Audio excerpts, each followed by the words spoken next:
Yeah, hello, Sunim. Thank you for taking the time to answer our questions. I often see Sunim suggest that we could look to nature to draw a more universally acceptable definition of justice.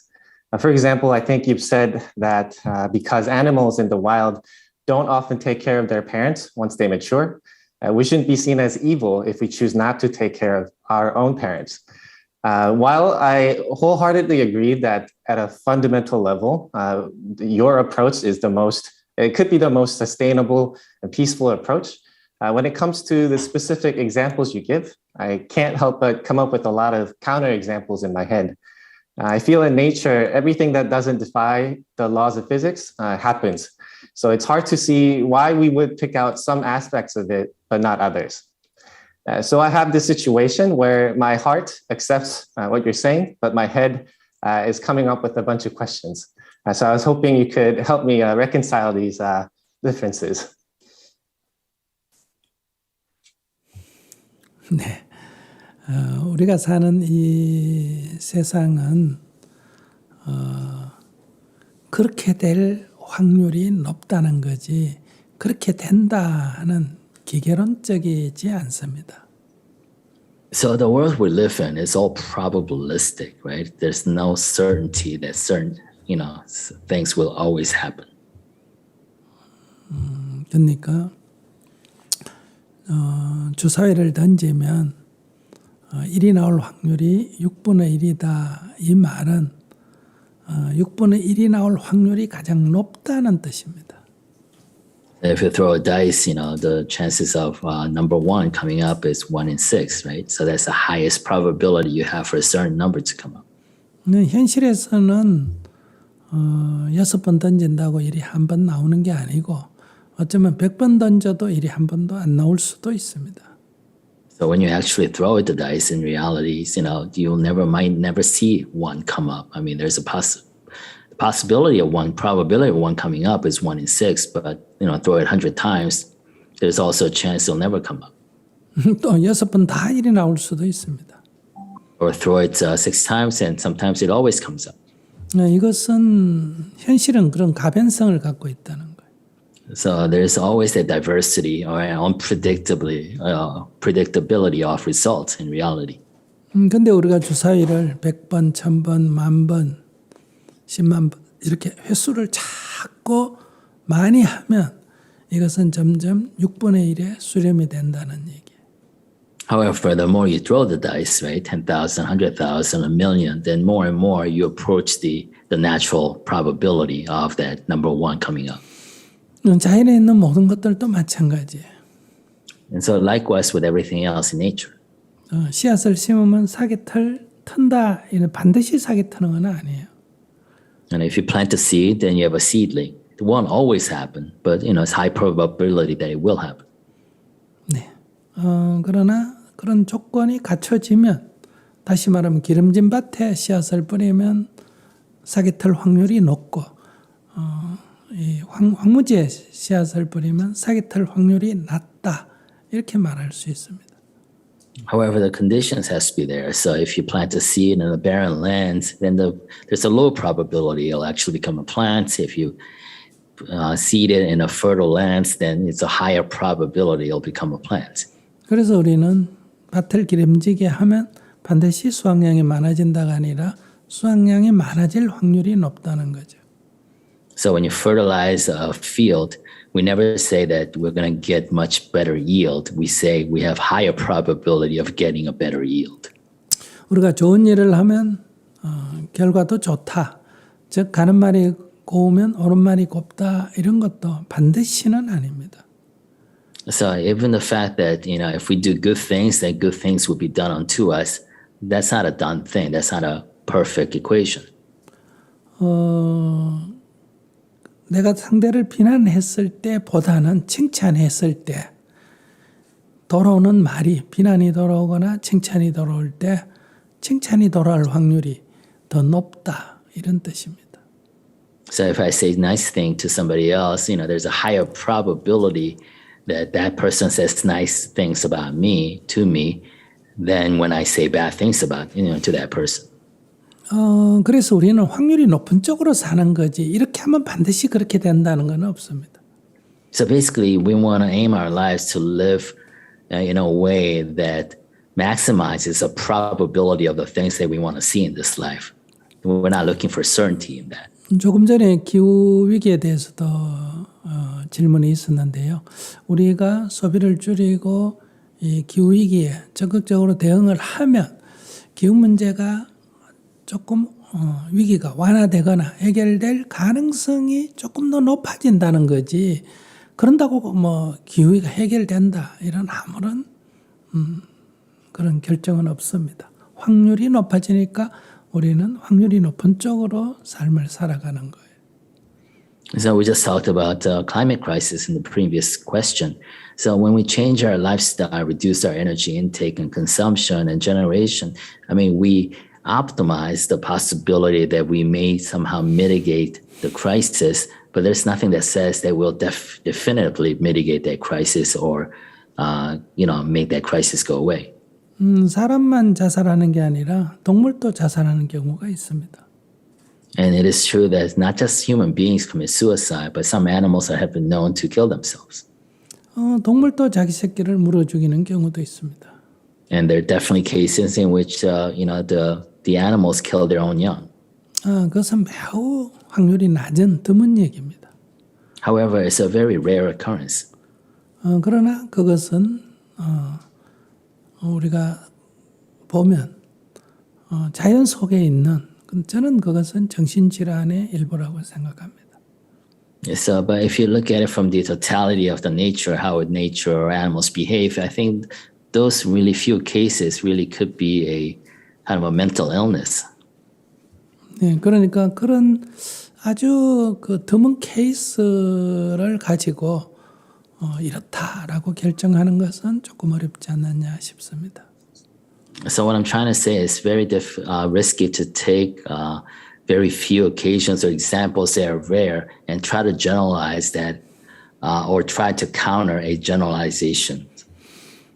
그래서 제가 이게 윤리가 이게 지역마다 종교마다 윤리가 다르니까 그럼 어떻게 우리가 같이 이렇게 열린 사회에서는 어떻게 가치 기준을 잡아야 되느냐 하는 이제 문제가 제기된다는 거예요. So the problem statement that I was struggling with and trying to apply this was that since each region, each culture has their distinct set of ethics in an open and integrated society, then what's the basis that we can all kind of point to that forms the basis of a common set of ethical precepts? 그래서 첫 번째는 다르다는 것을 그냥 인정하고 살아가자 하는 겁니다. And the first and foremost is that we acknowledge each other's differences and live in harmony, knowing those differences. 근데 이게 어쩌다가 만나면 되는데 늘 같이 산다면 이걸 다르다고 인정하는 삶의 방식만 갖고는 이 문제를 해결하기가 어렵다는 거예요. However, that may be enough if we occasionally meet cross-culturally. But if we are fully integrated and cultures are constant collision against each other, then just acknowledging the differences might not be enough in order for us to live in a peaceful way. 그래서 이 다른 것 중에서 우리가 공통으로 어떤 새로운 기준을 하나 만들지 않은 문제가 된다면 어디에다 기준을 두고 만들어야 되겠냐는 거예요. So, in midst of all the different collision of the differences, if we have to create a new set of framework, ethical framework that can bring and get buy-in from everybody, then where do we place that framework? Upon what foundation do we found that framework? 지금까지는 파워로 힘이 강한 쪽을 중심으로 해가지고 정리를 했습니다. Until now, it was the most powerful within that diverse heterogeneous society that demanded everybody gravitate towards their idea of ethics. 그래서 어쩌면 파워가 정의였습니다. In that sense, power was justice. 그러나 지금 우리가 힘으로 하는 것을 아니고 정말 대화로 어떤 새로운 기준을 우리가 만든다 하면 저는 그 기준으로 삼을 것은 결국은 자연 상태가 가장 기본이 되지 않겠나 생각합니다. However, if we seek to not use power to enforce the certain ethical precepts upon everybody, then what option is there left? And I propose that, looking to nature for that kind of foundational ethical foundation is the best way. 뭐 자연적인 것이 절대적으로 선이다 이런 의미로 하는 얘기는 아니고요. 우리가 현재 선택할 수 있는 것은 자연에 기초해서 이거를 서로 다른 것들에 대해서 어떤 공통 기준을 마련해 봐야 된다 이런 제안을 하는 겁니다. So what I'm not suggesting is proposing that nature is an absolute good from an ethics perspective. What I'm proposing or putting forward is that nature can be the most natural and the most easily accessible ethical framework that everybody can actually buy into. 지금까지는 자기 집단 안에서의 어떤 특정한 윤리, 남성 중심적 윤리, 지배계급 중심적 윤리, 기독교적인 윤리 이런 윤리관이었는데 우리가 이제 여성도 생각하고 이제 다른 사람도 생각하고 다른 종교도 생각하고 이럴 때는 이제 인류 전체의 어떤 을 바라보고 어떤 합법칙적인 어떤 윤리를 새로 정립해야 된다는 거죠. So until now, we've all been living in very regional, fractured, and mostly patriarchal and very hierarchical, set of ethics. But if we really need to open up in an integrated society that takes in all the diversity of the world we see, and that can include all of humanity, what options do we have? 이제 환경 문제까지 제기되니까 인간들의 관계만 갖고 윤리를 정하는 것 갖고는 또 문제가 되는 거예요. 그래서 이 자연 생태의 어떤 법칙, 즉 환경 윤리에 기초한 인간 윤리를 우리가 정립해야 되지 않느냐 이렇게 생각합니다. And since also with climate crisis that's impending, so we are realizing more and more ethics should not really govern just the relationship among human beings, but it's integrated with our relationship with nature itself. So how do we create this really integrated, comprehensive set of ethical precepts? 제가 보기에는 기독교나 또는 유교나 이런 케이스는 어떤 소수 집단의 윤리를 인간 윤리로, 인류의 윤리로 이렇게 모든 나라, 모든 민족에게 보편적 관점에서 보는 그런 폭넓은 저는 윤리관이 새롭게 제기됐다 이렇게 생각합니다. So from my perspective, the ethics that arises out of the Christian culture, the Confucius culture, are by very nature, very group focused and regional that have been repackaged as universal. So a parochial set of ethics that have been repackaged, as applying universally across all humanities. 즉 유대인의 하나님에서 모든 사람의 하나님으로 이렇게 좀 보편성을 갖게 됐다는 거죠. So from a God of Israel became the God of everybody. 그러나 환경 문제가 제기되면서 이 인간 윤리만으로는 이제는 환경 문제, 환경적 가치를 바라보는 데서는 한계를 갖고 있다. That might have served in, some parts of history. However, now with the nature and environment coming into and affecting our life, what served in the past as our ethical framework is no longer enough to take into account our relationship with the very nature. 그래서 이 그러니까 불교도 종류가 다르니까 부처님의 가르침은 이 생태적인 것까지 고려한 어떤 윤리관을 정립하는데 기존에 있는 어떤 종교나 철학의 관점에서 봤을 때는 그래도 불교는 그 문제까지 조금 고려된 어떤 윤리관을 갖고 있지 않느냐. 제가 볼 때는 그렇게 보입니다. So from my perspective, looking back into Buddha's teaching, I think Buddhist teaching and the ethical precept framework that he proposed does go beyond just the human relationship, but it does touch on more of the ecological aspects of ethics. 그러니까 천하 만물이 다 연기되어 있다는 연기적 세계관이라든지 The fact, of the concept of dependent origination in which everything is interconnected. 첫 번째 계율이 살인하지 말라 아니고 살생하지 말라고 돼 있다든지 And the fact that, the first ethical precept is not to kill another human person, it's not to cause the death of another being. 그런 관점에서 제가 아마 우리가 지금 이제 열린 사회에서 새로운 어떤 가치관, 윤리관을 정립해야 되니까 좀 더 생태적인 고려 위에 우리가 정의관, 윤리관을 정립해야 되지 않느냐 이렇게 말씀드렸던 겁니다. So, my nature analogy is that in this coming open society that needs to include all of humanity plus the consideration of the ecology, I think a new value system or ethical framework should be based on an ecological basis that takes into the nature. 네, 조금 더 구체적으로 의문이 생기는 거를 질문하면 조금 더 구체적으로 들어가서 예를 들어서 서로 대화를 했으면 좋겠습니다. And if you actually have further questions that are more concrete in your kind of a personal questions, that's concrete to your everyday life, then we can actually have a much more comprehensive discussion on that. Sure, Sunim. My head is still buzzing, so I'm just gonna tell you what comes to my head.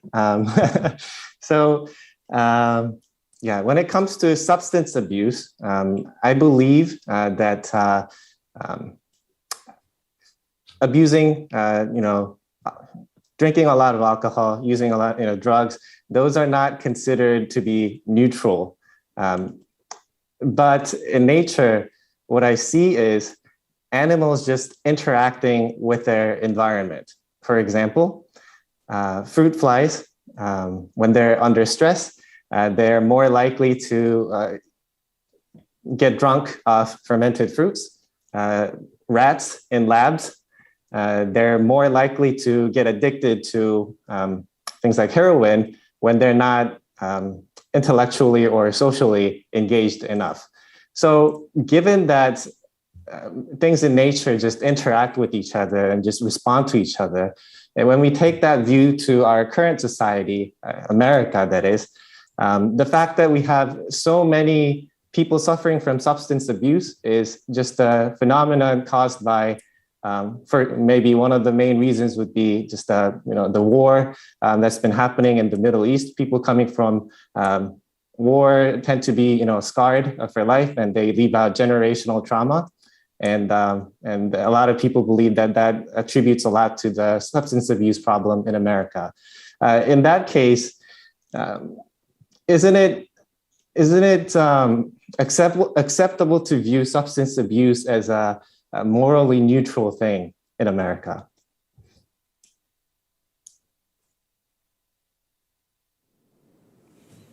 조금 요점을 다시 한번 얘기해 주세요. 제가 핵심적인 모순이 어떤 모순이 있는지, 예를 들면 코끼리도 술을 먹이면 취해서 정신을 못 차리고요. 소도 사람이 일부러 술을 먹이면 정신을 못 차립니다. 그건 맞아요. 소도 마약을 먹이면 중독이 되고요. 그런데 소 자신이, 사람이 먹이지 않는 이상 소 자신이 마약을 차다가 먹는다든지 술을 만들어서 먹는다든지 자연 생태계에서 이런 경우는 극히 드물다 이렇게 볼 수가 있습니다. 근데 사람이 먹이면 당연히 똑같이 그런 취하는 증상, 중독 증상이 나타나거든요. 근데 이 중독은 몸의 어떤 반응으로서의 중독 증상이 있지만은 제가 볼 때는 중독 증상의 대부분은 정신적인 중독입니다. 그렇기 때문에 사람은 정신력이 발달했기 때문에 중독이 심해지고요.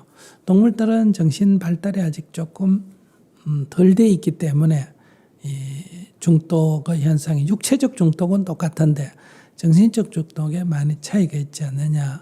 Yeah, so I don't think I'm getting the central tenet or the contradiction that I think you're trying to point out with your question. And so we do know that, even elephants and cows, right? If you leave them to drink to alcohol, they do get drunk, and they do get tipsy.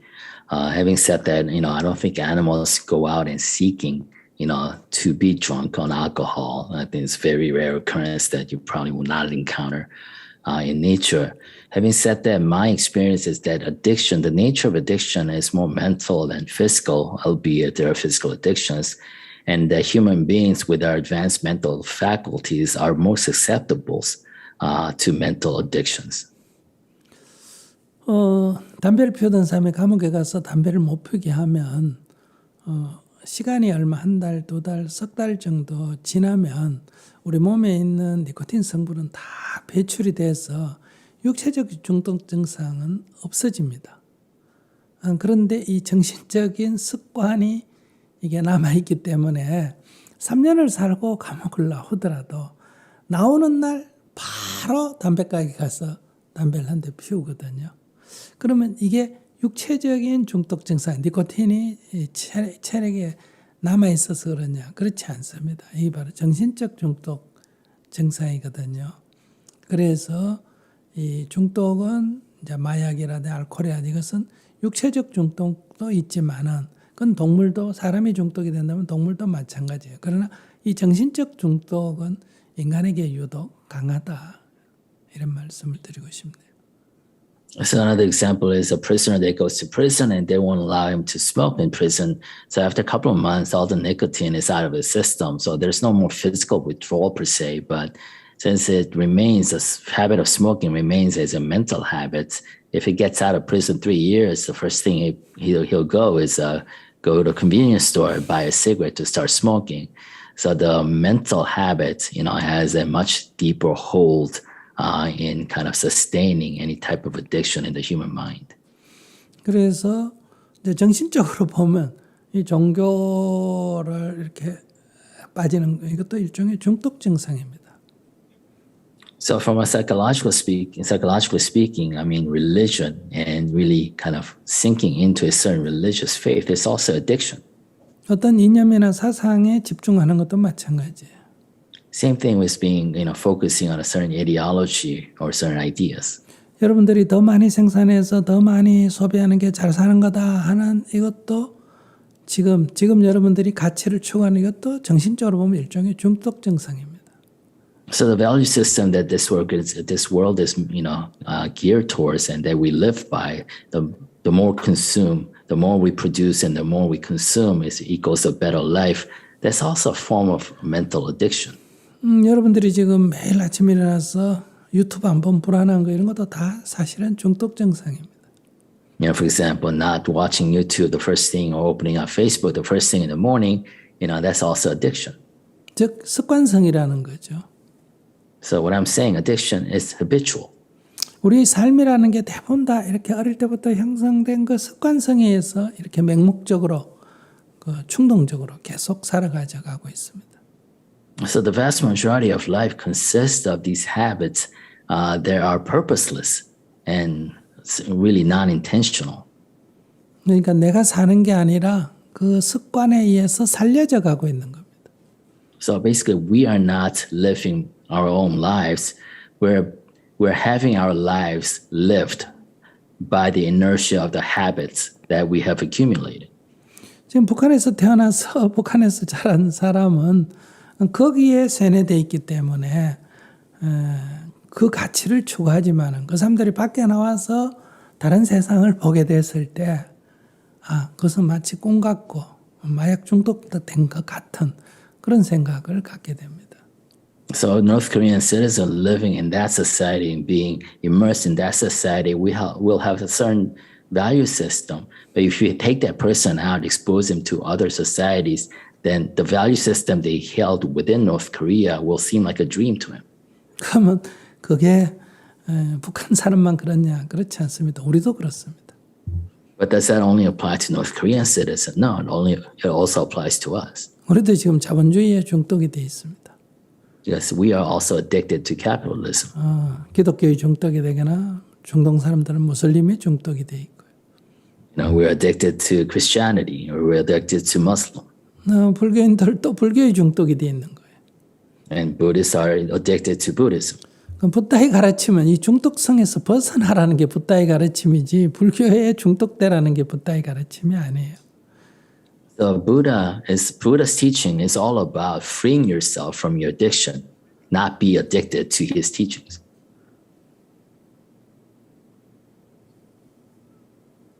그 자기 질문에 합당한 얘기인지 제가 그 질문의 요지를 잘 몰랐어요. 그래서 우리가 지금 러시아를 나쁜 놈이다, 어쩌고 하는 거 이런 것도 다 언론에 의해서 정말 그 객관적인 게 아니고 일방적인 이 언론에 의해서 세뇌된 어떤 가치관을 우리가 갖고 있는지도 모른다는 거예요. So I don't know if I'm answering your question because I didn't quite get the central point of the question. Having said that, the point I want to get across is that, all these perceptions and judgments, even including Russia versus Ukraine, are manufactured through the media and through the information we're exposed to. 그래서 부다의 가르침은 어느 쪽에 치우치지 말고 늘 중도를 지켜라라고 하는 거예요. That's why Buddha's teaching is not to go to extreme one side or the other, but always maintain your middle way. 더 얘기하세요. 조금 아직 덜 풀린 것 같으니까 그냥 얘기하세요. Yeah, please feel free to follow up with any conversation, any thoughts you have. Yeah, thank you, Sunim. I think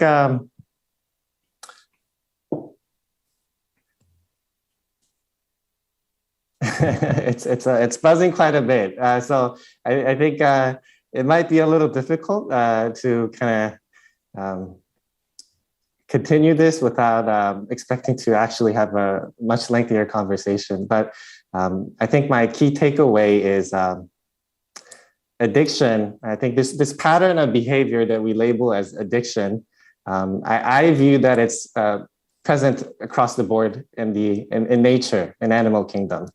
But I do agree that it's more uniquely expressed among humans. And I think given that, I think the core takeaway, as you said, is Buddhism is about being free, and also that the Buddhist perspective also touches upon the ecological justice aspect as well. So I think I am inclined to just take these answers and be happy with it. Although my head's gonna still buzz a little bit, I think I'm inclined to be okay with it for now. 불교라는 종교도 종교로서의 불교라는 종교에 중독된 상태입니다. So, Buddhism as a religious artifact, there are addictions with it. 나쁘다 좋다는 게 아니에요. 우리는 이거를 문화라고 해서 그냥 서로 다른 다양함을 서로 인정하고 살아가고 있습니다. So I'm not saying this is good or bad. We acknowledge this as actually culture. We label that as culture and live within the diversities of the cultures that we encounter. 그런데 이걸 자기 거 놓고 남의 걸 그러다 이렇게 생각해서는 안 된다는 거예요. But what we're saying is that you can't take one culture and say that culture is bad and my culture is good. 많은 사람들이 북한에는 종교가 없다. 북한은 공산주의에 다 세뇌되어 있다. 이렇게 말을 합니다. A lot of people say there's no religion in North Korea, that everybody is brainwashed by communism. 근데 그러면 남쪽에는 종교가 있느냐? 이게 다 자본주의에 세뇌된 상태지. But then you can actually ask a counter question: does then South Korea, does it have religion, or is everybody brainwashed by capitalism? 복 많이 받는 게 부처님의 값이고 하나님의 은총이지 않습니까? Receiving a lot of good fortune is considered Buddha's mercy, compassion, or God's grace. 어디 가서 복을 빌면 더 많이 받느냐 하는 경쟁을 하고 있지 않습니까? And then we compete where we can get the most, fortune for the prayer we offer. 유일신이 있습니다. 자본주의에서 그건 바로 돈신이에요. However, capitalism is all about monotheism, with God, the singular God, being the money. 우린 그걸 인정을 안 하죠. 실제로는 그러면서 그걸 인정을 안 하고 살고 있습니다. And that's the reality, but we don't acknowledge it. 요즘 곡물 가격이 좀 주춤했지만 어쨌든 많이 올랐지 않습니까? And the food prices have gone up tremendously recently. 우리가 식량이 부족하면 서로 나눠 먹어야 되잖아요. And if there's a lack of food, we should share with each other. 이 부족한 상태를 극복해야 되잖아요. And overcome as a community, the lack. 그런데 거대 이 식품 회사는 뭐예요? 이 식량이 부족할 때 매점매석해서 이렇게 돈을 벌잖아요. The large food corporations, what do? They engage in behaviors in which they actually monopolize the sources or supplies of food in order to drive up prices and increase their profits. 식량 가격이 아니라 대부분 다 지금 원자재들이든 뭐 물건이든 다 그렇잖아요. Whatever the commodity is, right? All these companies that engage in commodities, they follow the same strategy. 어떤 위험도 돈이 벌리면 위험을 감수하잖아요. And even if there's a lot of danger, they risk it if there's enough money there. 제가 아프가니스탄에 있을 때 얘기였습니다. So this happened to me in Afghanistan. 전쟁 끝나고 바로 초기에 칸다르에 그 국내 난민을 구하기 위해서 제가 그곳을 방문했는데 우리 한국에서 파견된 군대 사람들이 그 위험하다고 군진도 안 가는데 스님이 왜 그곳에 가느냐고 이렇게 얘기했습니다. So I went to Kandahar right after the invasion happened to kind of give aid to the displaced refugees domestically within Afghanistan. But the people in Korea, they told me, even the military folks, not to go there because it was too dangerous. 위험하면 군인이야 자기 생명을 보호해야 되니까 안 가지만은 우리는 거기에 있는 사람을 구하기 때문에 위험에도 가야 된다. So I told them that, if you're worried about your own life, then you should not go because it is dangerous. But if your objective is to take care of those who are hurt by that war, then you should go because that's your objective. 남을 죽인다 하는 것은 내가 살 때 의미가 있잖아요. 남을 죽이러 가는 것은 내가 죽을 위험이 있으면 안 가는 게 맞습니다. Because if you are in a war, you're trying to kill the other, but not trying to kill yourself. So, if you are at the risk of dying and trying to kill others, then you should not go to war. 근데 남을 살리러 가는 사람은 죽을 위험이 있어도 가야 합니다. But if you're trying to kind of help the other live, then you should go even at the risk of your own life because your objective is different. 그렇기 때문에 당연히 군대보다 우리가 더 위험한 데 갈 수밖에 없다. 내가 이렇게 대답했습니다.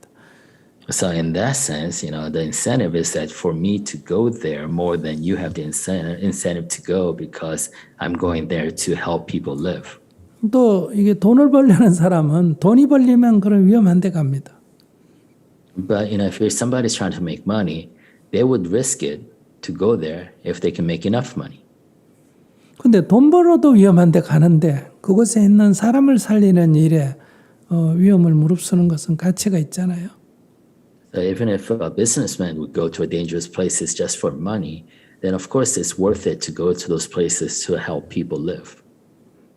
그러나 다만 이 인도적 지원은 그곳에 정말 사람이 위험에 처했다 하는 전제가 있을 때 지금 말하는 겁니다. Of course, the underlying premise is that there are people there, that can be saved by humanitarian aid. Yeah, again, thank you so much for engaging with my questions so much. I feel truly grateful for it. And this question it's been on my head, I guess, for a long time, and it's been kind of sitting there.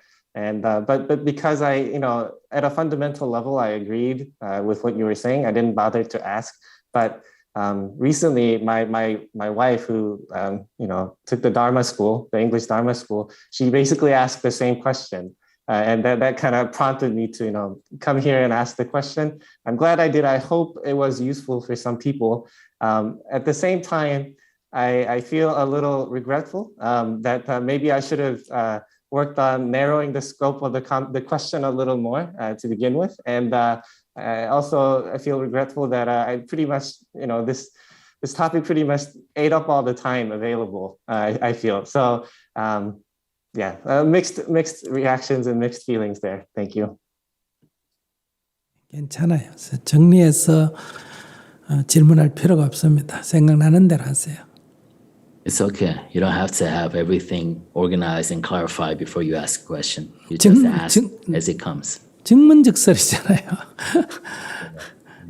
It's all about Dharma talk. It's supposed to be immediate question and immediate response. 네, 후회하지 마시고 아쉬움이 있으면 다음에 또 하면 됩니다. So no regrets, and if you have regrets, then ask again. 우리의 사유는 자유롭게 해야 합니다. Because we have to think freely. 의문이 있으면 뭐든지 묻고 대화해야 합니다. And if you have questions, you need to ask and respond in dialogue. 또 다 해결될 수도 없습니다. And nothing can be resolved. 그래도 의문이 남으면 또 연구하다가 다음에 또 대화를 하면 됩니다. But then, any lingering question, you just continue exploring and investigating. 인생에는 어떤 정답도 없습니다. There are no right answers to life. 그러니까 조금 더 자유롭게 접근하시기 바랍니다. So in all your approaches, I want you to be a little more free.